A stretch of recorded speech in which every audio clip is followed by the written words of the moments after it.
Hello everyone, welcome to authentic Indian cooking. ഇന്ന് ഞാൻ വന്നിരിക്കുന്നത് റവ സാൻഡ്വിച്ച് ചോക്ലേറ്റ് വീഡിയോ ആയിട്ടാണ് വന്നിരിക്കുന്നത്. ബ്രേക്ക്ഫാസ്റ്റിന് അല്ലെങ്കിൽ മക്കൾക്ക് സ്കൂളിലൊക്കെ കൊടുത്തു വിട്ടാൻ പറ്റിയ നല്ല ഹെൽത്തി റെസിപ്പി ആയിട്ടാണ് വന്നിരിക്കുന്നത്.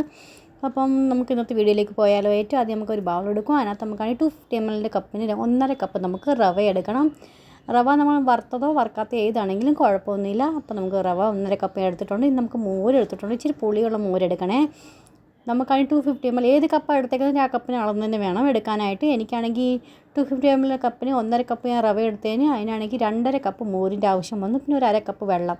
അങ്ങനെ ടോട്ടൽ 3 കപ്പ് ലിക്വിഡിൻ്റെ ആവശ്യമാണ് എനിക്ക് വന്നിട്ടുള്ളത്. അപ്പോൾ നിങ്ങൾ തൈര് ആഡ് ചെയ്യുന്നെങ്കിൽ 1 കപ്പ് തൈരോ, പുളിയുള്ളതാണെങ്കിൽ 1 കപ്പ് മതി. അല്ലെങ്കിൽ പുളി ഇല്ലാത്തതാണെങ്കിൽ ഒരു 1.5 കപ്പ് വരെ ആഡ് ചെയ്ത് കൊടുക്കാം. അല്ലെങ്കിൽ പിന്നെ ആണെങ്കിൽ 1 കപ്പ് പുളിയുള്ള നോർമൽ തൈര് ആഡ് ചെയ്ത് കൊടുത്തിട്ട് ഒരു അരമുറി നാരങ്ങയുടെ നീരും കൂടെ ഒഴിച്ചു കൊടുത്താൽ മതി. അപ്പോൾ ആവശ്യമുള്ള പുളിയാവും, ബാക്കിയുള്ളത് വെള്ളം ഒഴിച്ചു കൊടുക്കുക. അപ്പോൾ നമുക്കിതെല്ലാം മിക്സ് ആക്കിയിട്ട് ഒരു അരമണിക്കൂറത്തേക്ക് സെറ്റ് ആവാനായിട്ട് വയ്ക്കുക. സെറ്റ് ആകുമ്പോഴത്തേക്ക് നന്നായിട്ട് റവയെല്ലാം വീർത്ത് വന്നിട്ടുണ്ടായിരിക്കും. അപ്പോൾ ബാക്കിയുള്ള നമുക്ക് ഞാൻ പറഞ്ഞില്ലേ പകുതി ഞാൻ ബാക്കി വെച്ചിട്ടുണ്ടായിരുന്നു മോരൊഴിക്കാൻ, അതും കൂടെ ഒഴിച്ചു കൊടുത്തിട്ടുണ്ട്. പിന്നെ 1/2 കപ്പ് വെള്ളം കൂടെ നമുക്ക് ഇനി ഒഴിച്ചു കൊടുക്കാം. അതിന് മുന്നേ നമുക്കാണെങ്കിൽ 1 ടേബിൾ സ്പൂൺ നമുക്കാണെങ്കിൽ പീനട്ട് ഓയിൽ ആഡ് ചെയ്ത് കൊടുക്കാം. 1 ടീസ്പൂൺ നമുക്ക് സോൾട്ടും കൂടെ ആഡ് ചെയ്ത് കൊടുക്കാം. പീനട്ട് ഓയിൽ നിങ്ങളുടെ ഇല്ലെങ്കിൽ നമ്മൾ നോർമൽ സൺഫ്ലവർ ഓയിലാണെങ്കിലും കുഴപ്പമില്ല. പിന്നെ ബാക്കിയുള്ള 1/2 കപ്പ് വെള്ളം കൂടി ഞാൻ ഒഴിച്ചു കൊടുത്തിട്ടുണ്ട്. ബാറ്റർ ഒത്തിരി ലൂസായി പോവാതെ സൂക്ഷിക്കണം. നമ്മൾ ഇഡ്ഡലി ബാറ്ററൊക്കെ ഇല്ലേ സെയിം അതുപോലെ തന്നെ വേണം ചെയ്യാനായിട്ട്. അപ്പോൾ ഇത് നമുക്ക് പകുതിയായിട്ട് മാറ്റി വയ്ക്കാം വേറൊരു ബൗളിട്ട്. എല്ലാം കൂടെ മൊത്തം നമുക്കിപ്പോൾ ഒരു പ്ലേറ്റിൽ ഒഴിച്ച് ചെയ്യാൻ ഉള്ളതല്ല, പകുതി നമുക്ക് വേറൊരു പാത്രത്തിൽ മാറ്റി വയ്ക്കാം. അപ്പോൾ ഞാനൊരു ഇഡ്ഡലി തട്ടിലാണെങ്കിൽ വെള്ളം ചൂടാവാനായിട്ട് വെച്ചിട്ടുണ്ടായിരുന്നു. വെള്ളം നന്നായിട്ട് തിളച്ചതിന് ശേഷം നമുക്ക് ഇതിനകത്താണെങ്കിൽ ഒരു 1/4 ടീസ്പൂൺ ഈനോ ഇട്ട് കൊടുക്കാം. ഈനോ ഇല്ലെങ്കിൽ ഇതിൻ്റെ പകരം ബേക്കിംഗ് സോഡ ആണെങ്കിൽ ആഡ് ചെയ്ത് കൊടുക്കാം. നന്നായിട്ട് ഒരു ഡയറക്ഷനിൽ മിക്സ് ആക്കി കൊടുക്കും. അതിന് ശേഷം നമുക്കത് ഇതുപോലെ തട്ടിനകത്ത് ഓയിൽ ഒഴിച്ച് നന്നായിട്ടൊന്ന് ഗ്രീസ് ചെയ്തെടുക്കാം. എന്നിട്ട് നമുക്കാണെങ്കിൽ ഇത് സ്റ്റീം ചെയ്യാനായിട്ട് വെക്കാം. ഒരു 10 മിനിറ്റേക്ക് സ്റ്റീം ചെയ്യാൻ വെക്കണം. നമ്മൾ കൈ കൊണ്ട് തൊട്ട് നോക്കുമ്പോൾ നമ്മൾ കൈ നന്നായിട്ട് ക്ലീൻ ആയിട്ട് വരുന്നുണ്ടെങ്കിൽ അതിൻ്റെ അകത്ത് അത്ര ആയിട്ടുണ്ടെന്നാൽ പിന്നെ നമുക്ക് ബാക്കിയുള്ള മുന്നോട്ടുള്ള എങ്ങനെയാണെന്ന് നമുക്ക് കാണാം. പിന്നെ ഫ്രണ്ട്സ്, നിങ്ങൾക്ക് എൻ്റെ റെസിപ്പീസൊക്കെ എങ്ങനെയാണ് ഇഷ്ടപ്പെടുന്നുണ്ടോ ഇല്ലയോ എന്ന് അറിയിക്കുക. ഇഷ്ടപ്പെടുന്നുണ്ടെങ്കിൽ ഫ്രണ്ട്സിനും ഫാമിലിക്കും ഷെയർ ചെയ്ത് കൊടുക്കണേ. പിന്നെ ഇതേവരെ പുതിയ കൂട്ടുകാരെ സബ്സ്ക്രൈബ് ചെയ്യാത്തതുകൊണ്ട് സബ്സ്ക്രൈബും സപ്പോർട്ടും ചെയ്യാൻ മറന്നുപോലെ. അപ്പോൾ ഇത് നമുക്ക് സ്റ്റീം ചെയ്യാൻ വേണ്ടി ഞാൻ വെച്ചിട്ടുണ്ട്. ആ നേരം കൊണ്ട് നമുക്കാണെങ്കിൽ ഗ്രീൻ ചട്നി കുറച്ചാണെങ്കിൽ നമുക്ക് ആവശ്യമുണ്ട്. ഇതിനകത്ത് ഇടയ്ക്ക് മാർക്കറ്റിലേക്ക് സാൻഡ്വിച്ച് ടോക്ല എന്ന് പറഞ്ഞാൽ ഗ്രീൻ ചട്നിയാണ്. അതിൻ്റെ ഇടയ്ക്ക് ഫില്ലിംഗ് വെക്കേണ്ടത്. അപ്പോൾ അതാണ് നമ്മൾ 3 ടേബിൾ സ്പൂൺ ഞാൻ എടുത്തിട്ടുണ്ട്. ഗ്രീൻ ചട്നി വീഡിയോ നിങ്ങൾക്ക് കാണാൻ താല്പര്യം ഉണ്ടെങ്കിൽ എന്നെ അറിയിച്ചാൽ മതി. തീർച്ചയായിട്ടും നിങ്ങൾക്ക് വേണ്ടിയായിട്ട് കൊണ്ടുവരുന്നതായിരിക്കും. അപ്പോൾ പെട്ടെന്ന് വേണമെങ്കിൽ ഞാൻ നിങ്ങൾക്കൊന്ന് പറഞ്ഞു തരാം ഇതെങ്ങനെയാണ് ഉണ്ടാക്കേണ്ടതെന്ന്.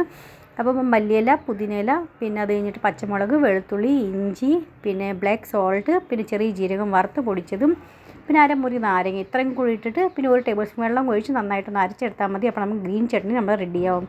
അപ്പോൾ 3 ടേബിൾ സ്പൂൺ ഗ്രീൻ ചട്നി ഞാൻ എടുത്തിട്ടുണ്ടായിരുന്നു. പിന്നെ നമ്മൾ ബാറ്റർ റെഡിയാക്കി ചെയ്യാൻ ഒരു തവി ഞാൻ ഒഴിച്ച് കൊടുത്തിട്ടുണ്ടായിരുന്നു. അത് പിന്നെ ആണെങ്കിൽ ഗ്രീൻ ഫുഡ് കളർ അത് ഒഴിച്ച് കൊടുത്തിട്ടുണ്ട്. ഇത് നിങ്ങൾക്ക് കംപ്ലീറ്റ്ലി ഓപ്ഷനാണ്, വേണ്ടെങ്കിൽ ആഡ് ചെയ്യേണ്ട കേട്ടോ, സ്കിപ്പ് ചെയ്താൽ മതി.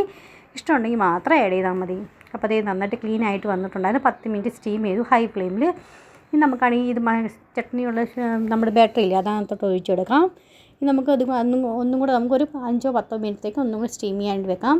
അതായി കഴിഞ്ഞിട്ട് നമുക്ക് അതിനകത്ത് ഈനോ ആഡ് ചെയ്യാവുള്ളൂ. പിന്നെ ഒരു 1/4 ടീസ്പൂൺ ബാക്കിയുള്ള ബാറ്ററി ഇല്ല, അത് 1/4 ടീസ്പൂൺ ഈനോ ആഡ് ചെയ്തിട്ടുണ്ടായിരുന്നു. പിന്നെ നമുക്ക് ഇനി ആ ബാറ്റർ നന്നായിട്ട് അത് മൊത്തം അതിനകത്ത് ഒഴിച്ചു കൊടുക്കാം.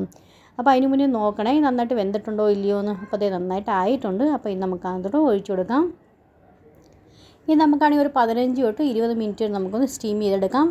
എന്തെങ്കിലും ടൂത്ത് പിക്കോ പെച്ചാത്തിയോ വെച്ച് കുത്തി നോക്കിയാൽ മതി. നന്നായിട്ട് ക്ലീൻ ആയിട്ട് വരുന്നുണ്ടെങ്കിൽ അതിൻ്റെ അർത്ഥം അത്രയും മതിയെന്ന്. അപ്പോൾ ഈ സ്റ്റീം ആവട്ടെ. ഇതിപ്പം റെഡി ആയിട്ടില്ല കേട്ടോ കഴിക്കാനായിട്ട്. ഇതിന് വേണ്ടിയിട്ട് തടുക്ക റെഡിയാക്കി എടുക്കണം. അപ്പോഴേ കഴിക്കാൻ നല്ലൊരു അടിപൊളി ടേസ്റ്റ് വരത്തുള്ളൂ. അപ്പോൾ എൻ്റെ ആയിട്ടുണ്ടെങ്കിൽ തണുക്കാനായിട്ട് മാറ്റി വയ്ക്കാം. തണുത്ത് കഴിയുമ്പോൾ സ്ക്വയർ ഷേപ്പായിട്ട് നമുക്ക് കട്ട് ചെയ്തെടുക്കാം. ഇനി നമുക്കാണെങ്കിൽ ഒരു തടുക്കാപ്പേൻ എടുക്കാം. അതിനകത്ത് നമുക്ക് പീനട്ട് ഓയിൽ 2 ടേബിൾ സ്പൂൺ ഒഴിച്ച് കൊടുത്തിട്ടുണ്ട്. 1 ടീസ്പൂൺ നമുക്ക് കടുക് ഇട്ട് കൊടുക്കാം. 1 ടേബിൾ സ്പൂൺ നമുക്കാണെങ്കിൽ വെളുത്ത എള്ള് ഇട്ട് കൊടുക്കാം. അതെല്ലാം നന്നായി പൊട്ടി കഴിയുമ്പോൾ പച്ചമുളകും കറിവേപ്പിലയും ഇട്ട് കൊടുക്കണം. പിന്നെ ഒരു നുള്ളു ഉപ്പും ഇട്ട് കൊടുക്കാം. 1 പിഞ്ച് ഉപ്പും ഇട്ട് കൊടുത്തിട്ടുണ്ട്.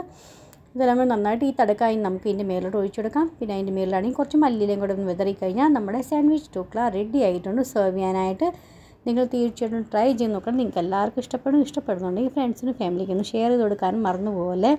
ഇനി എന്തൊക്കെയാണ് വീഡിയോസ് കാണാൻ താല്പര്യമുള്ളതെന്ന് വെച്ചാൽ നിങ്ങൾ അതിനെ അറിയിക്കുകയാണെങ്കിൽ തീർച്ചയായിട്ടും നിങ്ങൾക്ക് വേണ്ടിയിട്ട് ഞാൻ കൊണ്ടുവരുന്നതായിരിക്കും. നെക്സ്റ്റ് ഒരു വീഡിയോ ആയിട്ട് വീണ്ടും കാണാം. അതുവരെത്തേക്കും bye friends. Thanks for watching and take care.